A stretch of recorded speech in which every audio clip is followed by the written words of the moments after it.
YouTube வாயிலாக பார்ப்பதில் மிகுந்த சந்தோஷம். இந்த வயலெல்லாம் பார்க்கும்பொழுது ஒரு சம்பவம் ஒன்று ஞாபகம் வருகிறது. ஒரு ஒரு பெண் பிள்ளை, அவள் இயேசுக்கு ரொம்ப ரொம்ப பயந்த ஒரு பெண் பிள்ளையா இருந்தா. இவ ஒரு நாள் ஆலயத்திலே ஒரு ஜெபம் இருந்ததுனால அந்த ஜெபத்துக்கு சென்று விட்டு அவள் வீட்டுக்கு நடந்து கொண்டிருந்தான். அப்படி வந்து கொண்டிருக்கும் போது அது நடு இரவா இருந்ததுனால அங்கு சுத்தி யாருமே இல்லாம தனியாக அவ மட்டும் நடந்து கொண்டு வந்தான். அப்படி நடந்து வந்து கொண்டிருக்கும் பொழுது அந்த இடத்துல ஒரு மனிதன் ஒருவர் நின்று கொண்டிருக்கிறத பார்த்தா. அப்படி பார்த்தோன்னே அவளுக்கு ஒரு பக்கம் ரொம்ப பயம். ஏன்னா திடீர்னு ஒரு பையன் ஒருத்தங்க நின்று இருந்தானால் அதை பார்த்து அவன் என்ன செய்வானோ என்று ஒரு பக்கம் பயம் இருக்கும். இந்த பெண் பிள்ளை என்ன பண்ணாலாம், அவள் மனசுக்குள்ளே ஏசப்பா என் கூட இருங்க, என்னை பாதுகாத்து கொள்ளுங்க அப்படின்னு சொல்லிட்டே என்ன பண்ணாலாம், அவன் நடந்து கொண்டே வந்து கொண்டிருந்தாளாம். அப்படி வந்து கொண்டே இருக்கும்போது அந்த மனிதனுடைய பக்கத்துல வந்தா அந்த மனிதன் அவளை பார்த்து கொண்டே இருந்தான். திரும்பவும் அவள் அந்த மனிதன் கிட்ட வந்தா அந்த மனிதன் அவளை பார்த்து கொண்டே இருந்தானா. கொஞ்ச நேரம் கழிச்சு அந்த பெண் பிள்ளை அந்த மனிதனை தாண்டி அவள் சென்று விட்டாள்.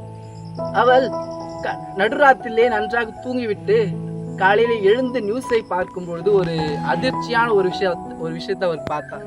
என்னன்னா, அந்த இடத்துல எந்த இடத்த அவன் நடந்து கொண்டு போயிருந்தாலோ அந்த இடத்துல ஒரு மனுஷன் வந்து ஒரு பெண்ணை சாகடிச்சு போட்டு இருந்தா அப்படின்ட்டு நியூஸை பார்த்தான். அது யாருன்ட்டு அந்த போட்டோல அவங்க போடும்போது அது யாருன்னு பார்த்தீங்கன்னா, எந்த மனிதன் அந்த இடத்துல இவள் பார்த்தாலோ அதே மனிதன் அந்த இடத்துல அவளுடைய போட்டோ போட்டிருந்தாங்களாம். இவளுக்கு பயங்கர ஆச்சரியம். நம்மளும் அங்கத்தானே இருந்தோம், நம்மளை எதுவுமே பண்ணலையே என்ற ஆச்சரியத்துல அவ உடனே என்ன பண்ணாலாம், எந்த இடத்துல அவனை ஜெயில அடைச்சு வச்சிருந்தாங்களோ அந்த இடத்துக்கு அவள் போனாலாம். அந்த இடத்துல போயிட்டு அங்க இருக்கிற போலீஸ்கிட்ட, நான் தயவு செய்து அந்த மனிதனை மாத்திரம் பார்க்க முடியுமா, எனக்கு ஒரு பெர்மிஷன் கொடுக்க முடியுமா என்று கேட்டாங்களாம். அவள் கெஞ்சி கேட்டதுனாலே அந்த மனுஷனை பார்க்கறதுக்கு அலோவ் பண்ணாங்களாம். இந்த பெண் பிள்ளை அந்த மனுஷகிட்ட போயிட்டு கேட்டாலாம், சார் இது போல நானும் அதே வழியில் தான் நடந்து கொண்டு வந்தேன், நீங்க என்னையும் பார்த்தீங்க, ஆனா என்ன நீங்க கொல்லவே இல்லையே, என்ன அந்த இடத்துல என்ன நீங்க நினைச்சிருந்தா என்ன சாகடிச்சிருக்க முடியும், ஆனா என்ன நீங்க எதுவுமே பண்ணலையே என்று ஆச்சரியத்தோடு அவள் கேட்கும் போது அந்த மனுஷன் அவளை பார்த்து சொன்னானா, மா நீங்க தனியா நடந்து வரல அப்படின்ட்டு. இவளுக்கு பயங்கர ஆச்சரியம். ஏன்னா அந்த இடத்துல நான் மட்டும் நடந்து கொண்டு வந்தேன், என்னை பார்த்து நீ தனியா வரலன்னு சொல்றீங்களே அப்படின்னு கேட்கும் போது அந்த மனுஷன் அவளை பார்த்து சொன்னாலாம், மா நீ வரும்பொழுது உன் கூட 2 பேர் நடந்து வந்ததை பார்த்தேன், அவங்க உன்னோட ஹைட்டா உனக்கு இடது பக்கமோ உன்னுடைய வலது பக்கமோ 2 பேர் நடந்து வந்ததை பார்த்தேன், அவங்கள பார்த்தோன்னு எனக்கு பயம் வந்ததுனால உன்னை ஒண்ணுமே செய்ய முடியல அப்படின்ட்டு அவள் சொன்னாலாம். ஆம் பிரியமானவர்களே, வேதத்திலையும் சங்கீதம் 91ஆம் அதிகாரம் வசனம் 12-13 சொல்லப்பட்டிருக்கிறது.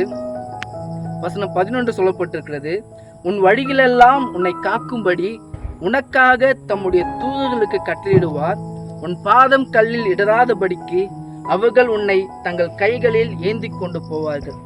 வேதத்துல இந்த 91ஆம் அதிகாரம் 11ஆம் வசனத்துல சொல்லப்பட்டது போலவே கர்த்தர் தமக்கு பிரியமானவங்க யாரெல்லாம் ஏசப்பாக்கு பிரியமா நடக்கிறாங்களோ, யாரெல்லாம் ஏசப்போடைய பிள்ளையா இருக்கிறாங்களோ அவங்களை எல்லாரையும் சுற்றிலும் தேவன் ஏசப்பா என்ன பண்ணுவார், அவங்களை பாதுகாத்துட்டே இருப்பார்.